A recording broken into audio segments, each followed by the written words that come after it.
Olá, meu nome é Flávio e no nosso encontro de hoje vamos falar sobre o tema alteração do contrato de trabalho. Primeiramente, é importante afirmar que em virtude do Pacta Sunt Servanda, do direito civil, que diz que todos os contratos de trabalho não devem ser alterados. Este princípio, Pacta Sunt Servanda, significa que os pactos assumidos devem ser respeitados. Como via de regra, os contratos de trabalho não devem ser alterados. Mas, de fato, poderá ocorrer algumas alterações no curso do contrato de trabalho.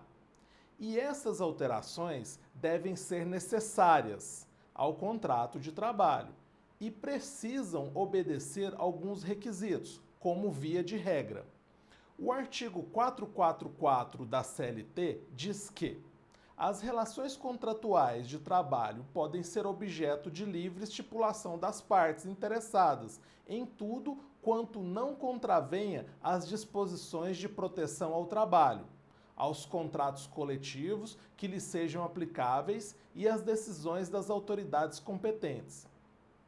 Ao analisar este artigo, verifica-se que as partes, empregados e empregadores, são livres para pactuar o contrato de trabalho, podendo criar as regras do contrato de trabalho, bastando que observem os requisitos mínimos das disposições legais que foram trazidas pelo legislador, ou mesmo os requisitos mínimos previstos em normas coletivas de trabalho ou em acordos coletivos de trabalho.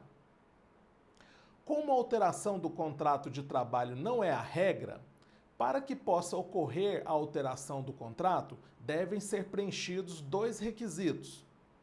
O primeiro para a alteração do contrato de trabalho é o consentimento do empregado, uma vez que o contrato de trabalho é bilateral e consensual, existindo direitos e deveres recíprocos.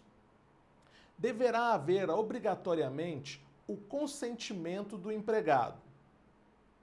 Além do consentimento do empregado para que a alteração seja válida nos termos da lei, a alteração do contrato não poderá acarretar, quer direta ou indiretamente, prejuízos ao empregado.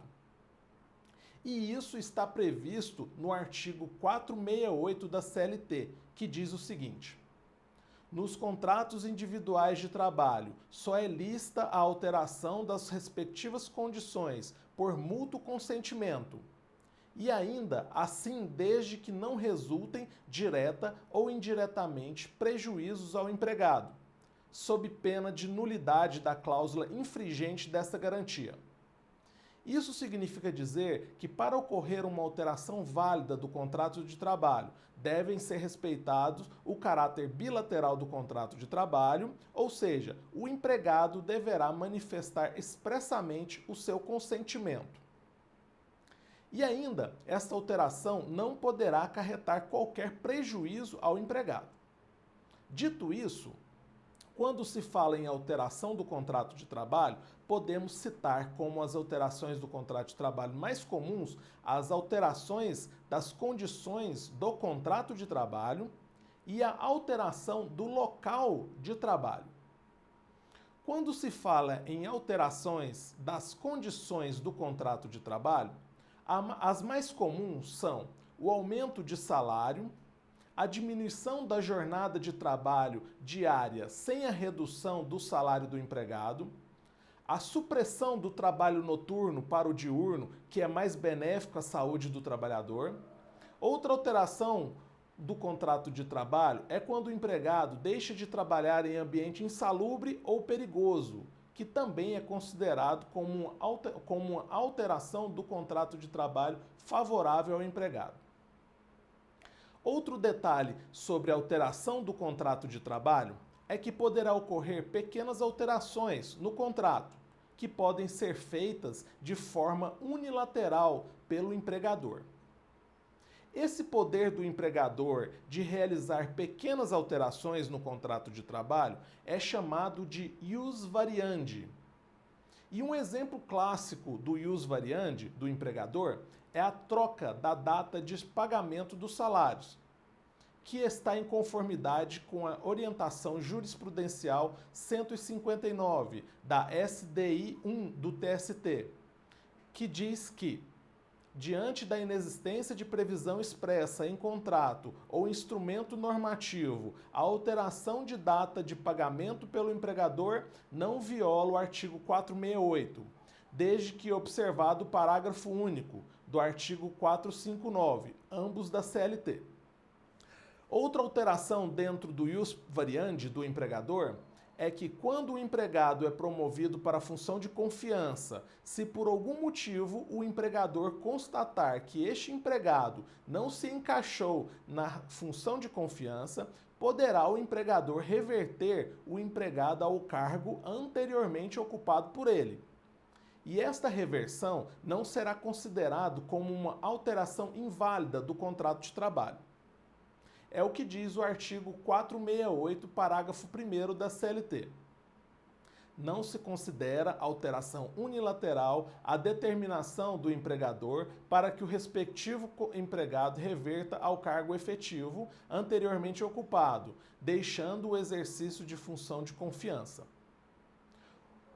O parágrafo 2º do mesmo artigo da CLT diz que, em caso de reverter com ou sem justo motivo, não assegura ao empregado o direito à manutenção do pagamento da gratificação correspondente, que não será incorporada, independentemente do tempo de exercício da respectiva função.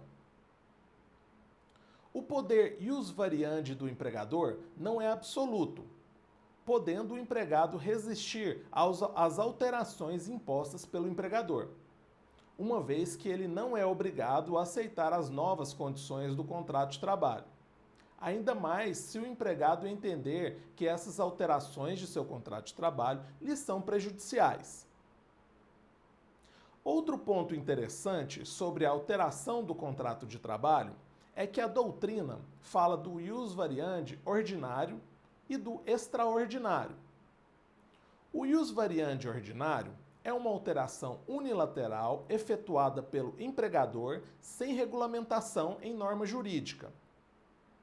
E o ius variandi extraordinário é autorizado por uma norma, seja esta norma jurídica, convencional ou contratual. E temos alguns exemplos práticos de ius variandi ordinário do empregador, como, por exemplo, a troca de maquinário utilizado pelo empregado, tendo em vista os avanços tecnológicos, instituir o uso de uniforme ou modificar aqueles já utilizados, modificar o tempo de duração das viagens, modificar o horário de início e término de jornada de trabalho, desde que dentro do mesmo turno e desde que a mudança não seja prejudicial ao empregado. Poderá efetuar modificações no espaço físico do estabelecimento. E outros exemplos práticos do ius variandi extraordinário, podemos citar o artigo 468, parágrafo único da CLT, que trata da alteração funcional em face da reversão, o artigo 461, parágrafo 4º da CLT, que fala da alteração funcional em face da deficiência, o artigo 469, parágrafo 3º da CLT, que fala sobre a alteração do local de trabalho, e o artigo 450 da CLT, que trata da substituição provisória. Para saber mais, visite nossas redes sociais que estão na descrição desse vídeo. Até o nosso próximo encontro.